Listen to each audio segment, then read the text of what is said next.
भारत चीन की सीमा पर स्थित गलवान घाटी में चीनी सेना की नापाक हरकतों की वजह से हमारे 20 जवान शहीद हो गए। इन शहीदों को श्रद्धांजलि पूरे देश में दी जा रही है।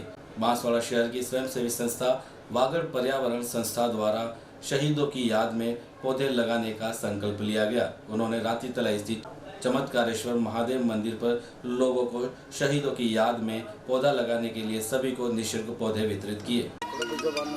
जब से भारत और चाइना के बीच में जो युद्ध की स्थितियां बनी हैं और देश भर में चाइना को लेकर के जो जन ज्वार जगा है, हर व्यक्ति अपने स्तर पर कुछ न कुछ कर रहा है। हम चूंकि पर्यावरण के विद्यार्थी हैं, हम पर्यावरण के दृष्टिकोण से सोचते हैं और पर्यावरण की ट्रैक पर काम करके राष्ट्र सेवा में हम भी एक हमारा छोटा सा योगदान अर्पित करना चाहते हैं। इसलिए आज का ये हमने आयोजन रखा है। वे उसी निमित्त की मैं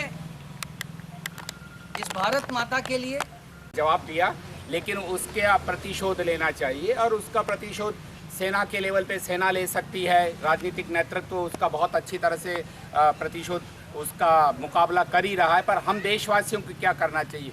हम देशवासी दो काम कर सकते हैं उन शहीदों के लिए। हमको बहुत ज़्यादा ऊर्जा से कर सकते जो करने चाहिए थे, क्योंकि अपने देश का वातावरण अच्छा करें, अपने देश का पर्यावरण अच्छा करें तो अपने देश में बहुत सारी चीज़ें अच्छी हो जाएंगी। उससे साफ़ हवा होगी, हमारी युवा पीढ़ी अच्छी होगी। बीमारी के कुछ लोगों के माताओं के बच्चे नहीं रहे, कुछ किसी की शादी अभी होने वाली थी, किसी की शादी 7 महीने पहले। उस महिला ने, उसके 2 बच्चे छोटे छोटे हैं, उसने कहा कि मेरे 2 बच्चे ये भी सेना में जाएंगे। और हमारे मन में एक उद्वेग उत्पन्न करता है कि हम हमारे शहीदों को पौधारोपण करके श्रद्धांजलि दें। एक वृक्ष शहीदों के नाम दिया उसने कि हम भी इंडिया की मूवी देखते हैं, हम भी इंडिया से कुछ सामान मंगाते हैं, ये बिज़नेस कभी ख़त्म नहीं होना चाहिए। तो कुल मिला के ये स्टेटमेंट कभी सालों में कभी चीन के राष्ट्रपति ने या चीन की तरफ से कभी ऐसा स्टेटमेंट नहीं आया, लेकिन ये स्टेटमेंट इसलिए आया कि जब से ये युद्ध हुआ हमारे शहीदों के लिए एक श्रद्धांजलि है और ये पर्यावरण के लिए भी एक बहुत ही अच्छी बात है। पेड़ पौधे जिस तरह से बड़े होकर ठंडी छांव देते हैं, बिल्कुल वैसे ही हमारे शहीद भी। घटना जो भी हुई है, यह चीन के द्वारा जो आतताइयों द्वारा की गई है। हम तो इतना ही जानते हैं कि शहीदों की चिताओं पर लगेंगे हर बरस पहले। और नीच कार्य किया गया है हमारे देश के सैनिकों के साथ, आपके सामने सबने बताया। और किस तरह उससे हम लड़ें। देश की राजनीति और ये अपना कार्य करेगी, हमको लड़ने के लिए चाइना के सामान का बहिष्कार करना है।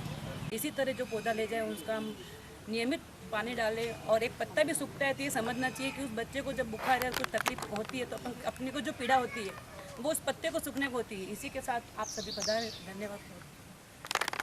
कहाँ गए? थोड़ा सा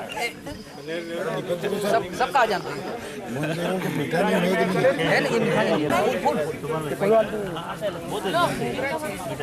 आपके लिए फूल फ्लावर का ये फूल कॉलोनी के लिए एक पौधा जाना, कॉलोनी के लिए। लेकिन कौन सा? मोगरा ये मोगरा आपको चाहिए? भारत माता की जय। भारत माता की जय।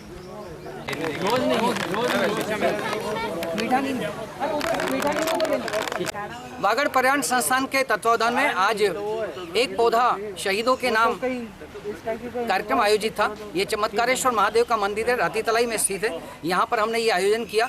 जब से भारत और चाइना की झड़प हुई है, देश भर में बहुत क्रोध है, बहुत रोष है, बहुत गुस्सा है और इस क्रोध के लिए सभी लोग अपने अपनी तरफ से भारत माता की सेवा में अपनी सेवाएं अर्पित कर रहे हैं। हम ने आज यहाँ पर पौधा वितरण किया है और ये राष्ट्र के नाम लगेगा, शहीदों के नाम लगेगा। ये पौधे घर घर तक गए हैं। लगभग 250 से ज़्यादा पौधों का आज हमने यहाँ पर वितरण किया है।